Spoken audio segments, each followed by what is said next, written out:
Halo semua, khususnya dosen pengampu dari tugas perkembangan teknologi dan komunikasi, kami dari kelompok 1 ingin mempresentasikan tugas kami.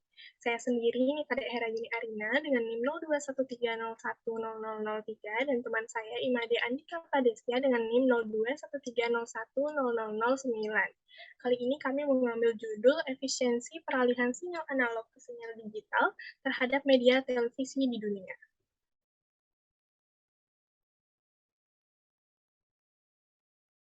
Nah, yang melatar belakangi kami mengambil judul ini, yakni komunikasi itu tidak terlepas ya dalam kehidupan kita sehari-hari. Pentingnya komunikasi dalam kehidupan dikarenakan dengan komunikasi setiap orang di dunia dapat melakukan interaksi dan mendapatkan informasi satu sama lain. Begitu juga dengan media massa. Media massa di sini dimaksud adalah televisi. Nah, televisi bermigrasi dari sistem penyiaran analog ke digital menjadi tuntutan teknologi secara internasional. Secara bertahap, satu persatu negara di dunia melakukan peralihan sinyal analog ke digital. Implementasi teknologi penyiaran TV digital bukanlah rekayasa dan upaya yang mengharuskan pemirsa menggunakan pesawat TV baru yang digital. Upaya ini terfokus pada sinyal digital yang ditransmisikan dari pemancar sehingga pesawat TV dan yang ada pada pemirsa cukup ditambah perangkat set-top box agar dapat menerima sinyal tersebut. Nah, dari sini kami ingin mencari tahu sebenarnya apa sih efisiensi lebih dari peralihan ini. Oleh karena itu, kami mengambil judul efisiensi peralihan sinyal analog ke sinyal digital terhadap media televisi di dunia. Selanjutnya, nah, dari sini kami mengambil terlebih dahulu pengertian-pengertian dari subjudul kita. Nah, dari televisi sendiri, seperti yang kita ketahui, kita sudah sering kali melihat adanya televisi ya.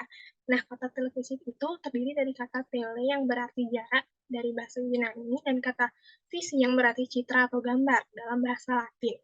Jadi, kata televisi berarti suatu sistem penyajian gambar berikut suaranya dari suatu tempat yang berjarak jauh. Nah, ini kami ambil dari Respati pada tahun 2005. Dalam Kamus Bahasa Indonesia sendiri, pengertian televisi secara etimologi diartikan sebagai proses penyiaran gambar melalui gelombang frekuensi radio dan menerimanya pada pesawat menerima gambar hidup seperti bisnis penyiaran pertunjukan televisi. Nah, ini kami ambil dari Heri Nuryanto pada tahun 2012. Selanjutnya, kami juga mengambil pengertian dari sinyal analog dan sinyal digital. Sinyal analog adalah sinyal yang berupa gelombang elektromagnetik yang bergerak atas dasar frekuensi, seperti gambarnya pada layar. Bentuknya sinyal analog itu seperti itu, bergelombang.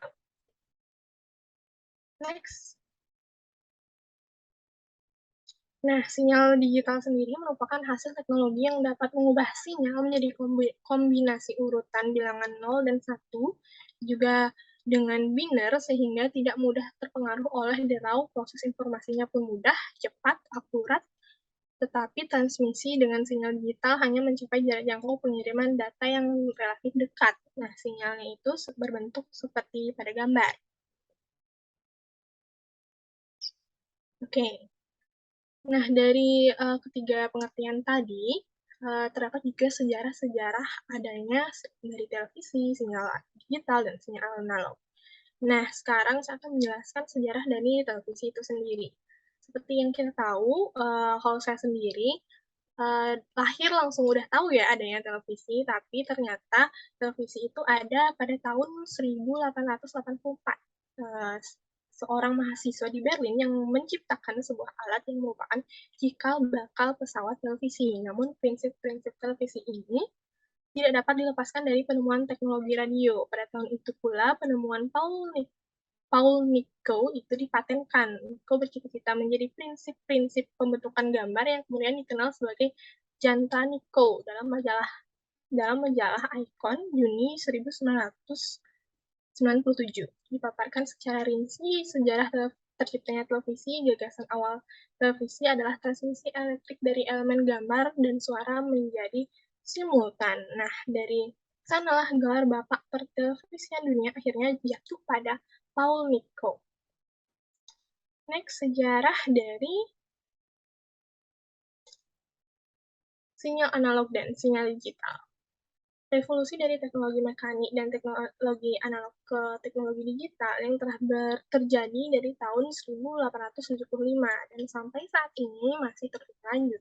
Tahun 1910 sampai dengan 1920 lahir sebuah teknologi tanpa kabel yaitu radio IM yang perkembangannya sangat pesat kemudian disusul audio visual tanpa menggunakan kabel yang dinamakan televisi.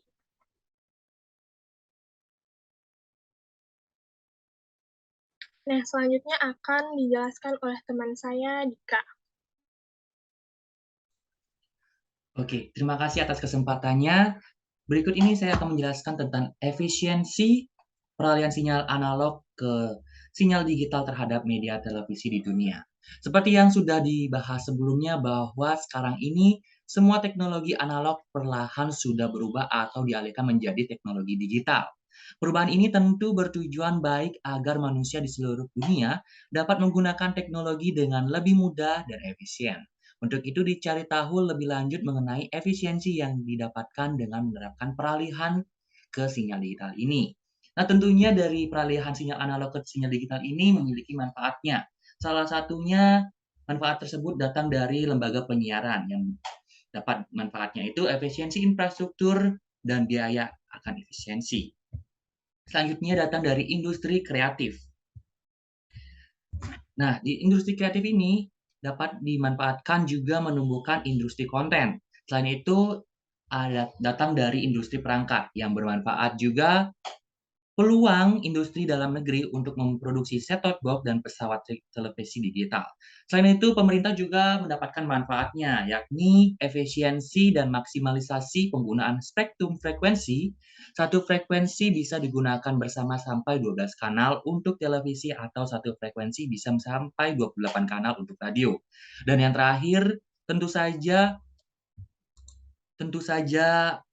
manfaatnya didapatkan oleh konsumen, yaitu kualitas gambar dan suara yang lebih baik dan pilihan gambar siaran yang lebih banyak dan variatif. Selanjutnya ini pastinya sinyal digital itu memiliki keunggulan yang dimiliki sendiri. Nah, apa sih keunggulan sinyal digital dibandingkan sinyal analog untuk televisi? Yang pertama itu mampu mengirimkan informasi dengan kecepatan cahaya yang mengakibatkan informasi dapat dikirim dengan kecepatan tinggi. Yang kedua, penggunaan yang berulang-ulang terhadap informasi tidak mempengaruhi kualitas dan kuantitas informasi itu sendiri. Selanjutnya, informasi dapat lebih mudah diproses dan dimodifikasi dalam berbagai bentuk. Dan yang terakhir, dapat memproses informasi dalam jumlah yang sangat besar dan mengirimkannya secara interaktif. Nah, ini adalah salah satu contoh keunggulan dari TV digital dan TV analog.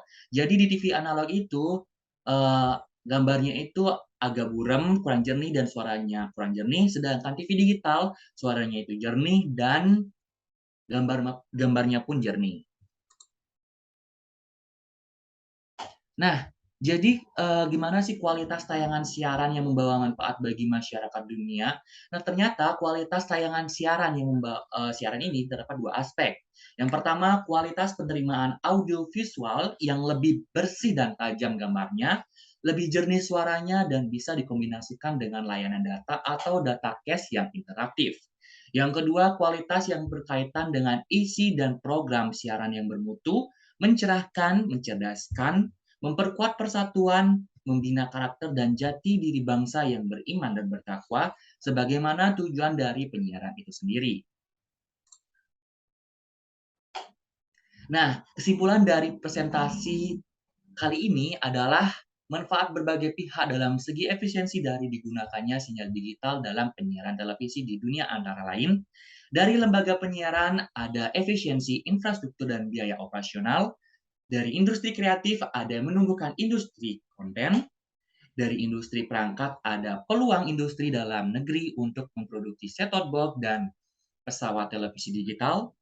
Dan dari pemerintah ada efisiensi dan maksimalisasi penggunaan spektrum frekuensi. Satu frekuensi bisa digunakan bersama sampai 12 kanal untuk televisi atau satu frekuensi bisa sampai 28 kanal untuk radio.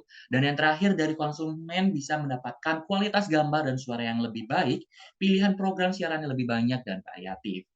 Nah, Kalau begitu saya kembalikan lagi ke Dera.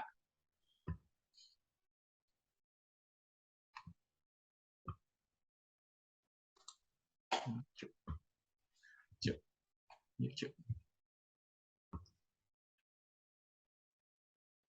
Baik, terima kasih Dika. Terima kasih atas waktu yang sudah diberikan. Kami dari kelompok 1 meminta arahan khususnya jika ada kesalahan dalam makalah kami dan mohon maaf jika ada kesalahan kata dalam kami melakukan presentasi. Untuk itu kami tutup dengan terima kasih.